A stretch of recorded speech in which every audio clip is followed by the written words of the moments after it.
Right. So we are in World War III right now.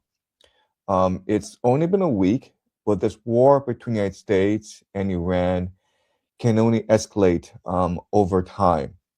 So today, there are rumors circulating online that the 82nd Airborne Division of the United States Army has been given deployment orders. They've stopped training exercises, and it is possible they will be deployed to the Middle East very soon, possibly within the next few days. The use of ground troops in against Iran would mark a massive escalation. Right now, it's mainly an air war, where the United States and Israel have air supremacy, meaning that they can strike at will against Iran. And because the costs are limited, even though America and Israel are suffering casualties, it isn't that many casualties. They're trying to avoid as many casualties as possible. And so they can theoretically retreat from this war. But the moment that ground troops go into Iran, then it is impossible to retreat. And this war can only escalate. So a massive turning point in this conflict will be the use of ground troops. If ground troops are used, then we are in World War III, and this will mark the end of the world as we know it. A ground war would also most likely draw in other actors as well. It may draw in the GCC, it may draw in the Europeans, it will definitely draw in Russia, it may even draw in China, and it may also draw in South Korea and Japan as well, because remember, the Strait of Hormuz supplies most of the oil to the Asian economies of Pakistan, India, Japan, South Korea, and China. In fact, the Strait of Hormuz provides about 75% of all of Japan's oil needs. And the Japanese Prime Minister, Takahashi, has said that if this war continues, if the Strait of Hormuz continues to be closed, then Japan will run out of oil in about 8 months' time. So we can imagine that there is panic within the Japanese cabinet, and they are actually preparing to intervene somehow in this conflict, whether it's diplomatically, whether it's economically, or even militarily. South Korea may also need to come in as well. So the Strait of Hormuz really is the nexus of the world. It is the center of all global trade.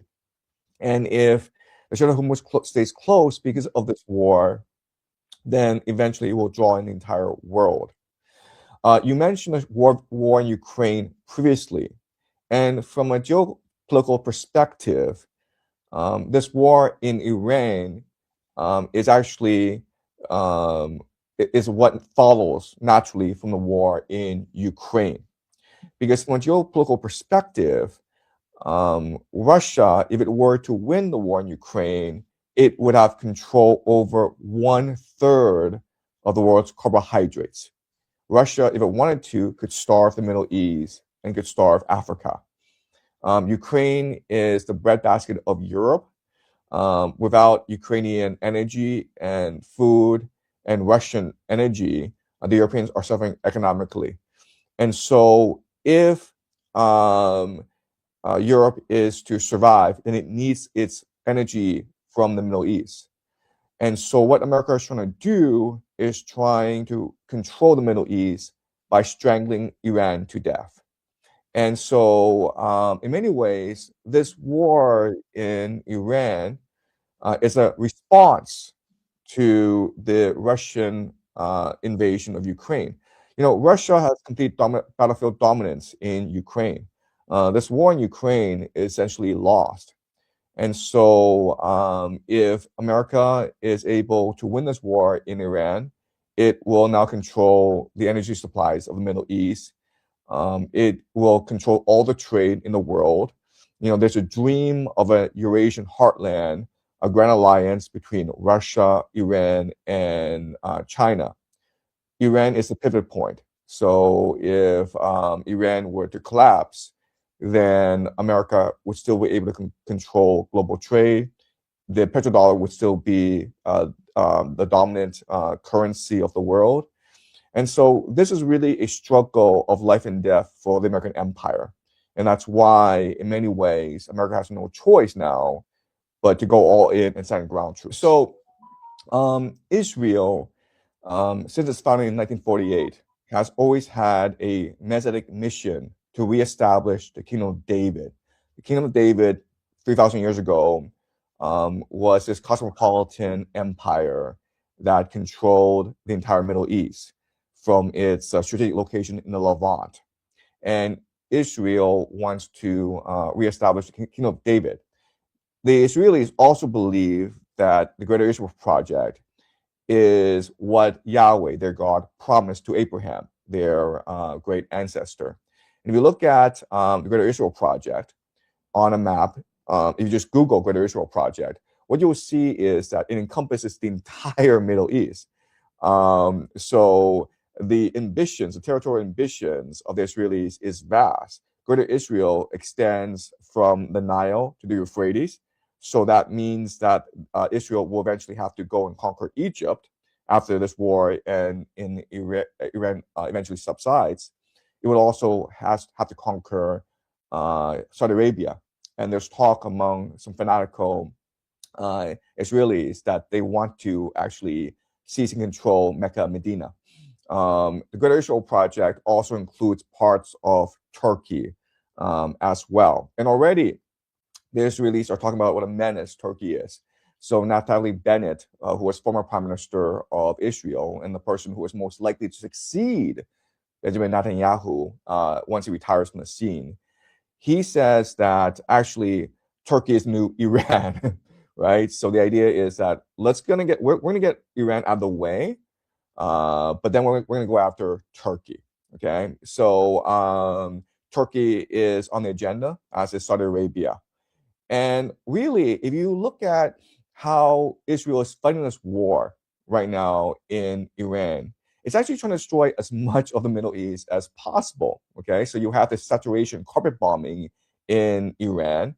So Israel is trying to destroy the Iranians' capacity to run a state, to provide basic services to its people, as well as the military capacity of the state, so that when they establish the Greater Israel Project, Iran will not be a factor. They're trying to divide Iran into ethnic enclaves that will war against each other. And Mossad agents will go into Iran and support different factions. Okay, it's divide and rule that the British Empire used to control most of the world. But if you look at what's happening right now, there's discussion.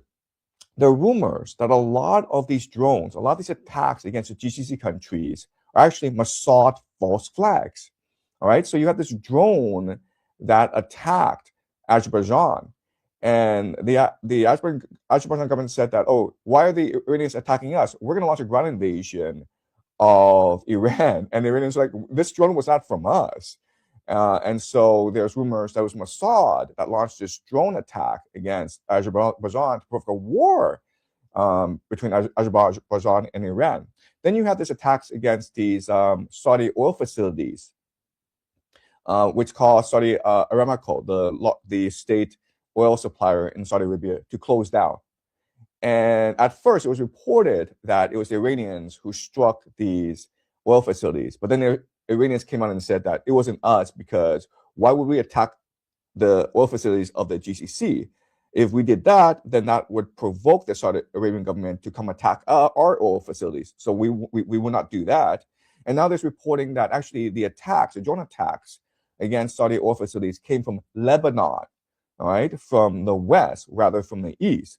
And so people now suspect that this is another Israeli false flag meant to provoke conflict within the GCC, meant to bring Saudi Arabia into the war, so that Iran would destroy Saudi Arabia's oil facilities. Okay. And then you have Tucker Carlson, who a few days ago on his show, he revealed something really, really interesting. He said that Qatari officials told him secretly that they had arrested 2 Mossad agents who were suspected of sabotage in Qatar.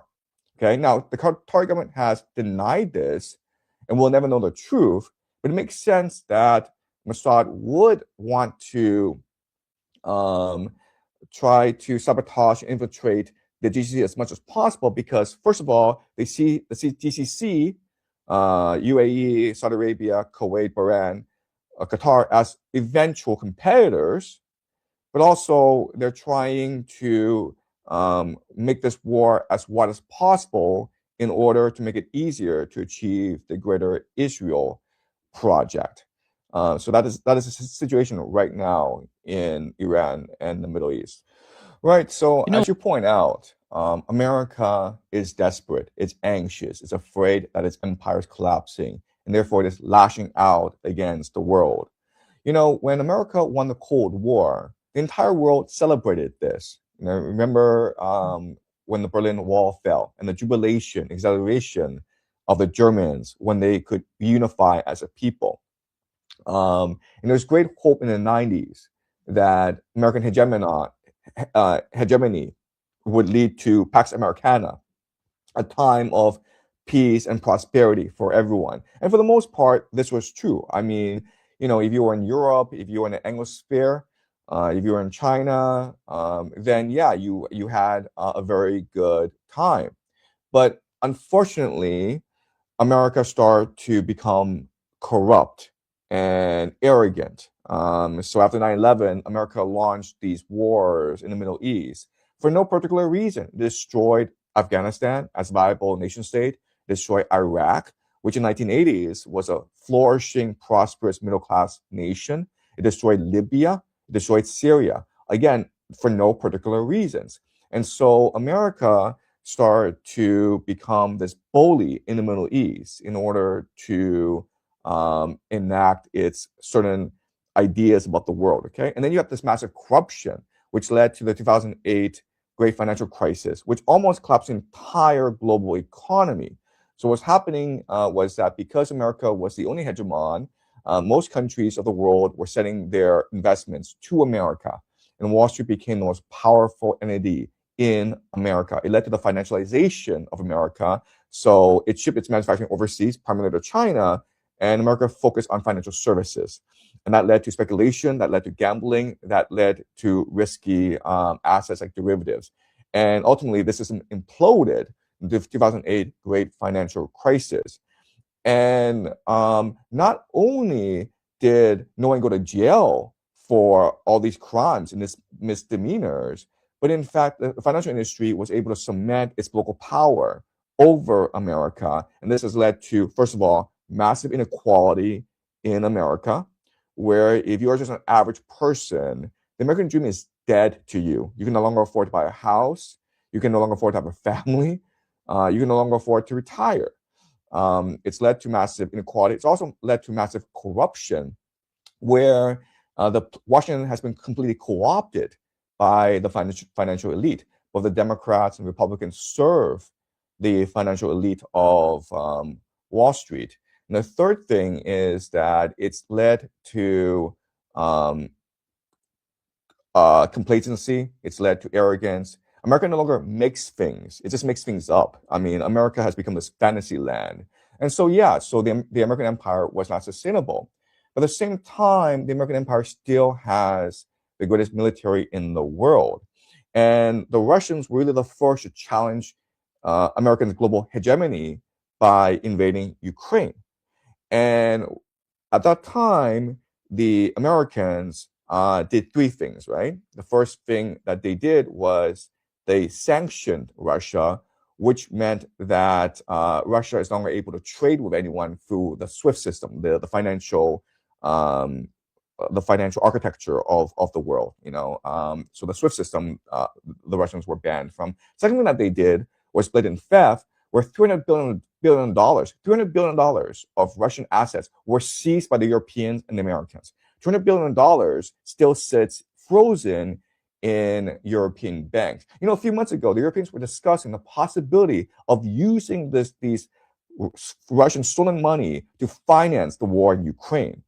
And the third thing that the Americans did was blockade or ask Europe to stop buying cheap Russian energy. We know exactly what happened afterwards. Okay, the North Stream pipeline was blown up, and Germany was forced to pay 50% more for its energy needs from the Americans, liquefied natural gas from the Americans, and so the German economy basically collapsed, right? So by using its imperial powers, what America did was not really destroy Russia. Actually, America destroyed its reputation, right? Because if you can just steal money that people put in your banks, no one's going to put any money in your banks anymore. And so this has led to a massive downgrade in the power of the U.S. currency, the U.S. dollar. It's America cannibalized its own allies. Europe has collapsed economically. Germany is suffering really, really badly.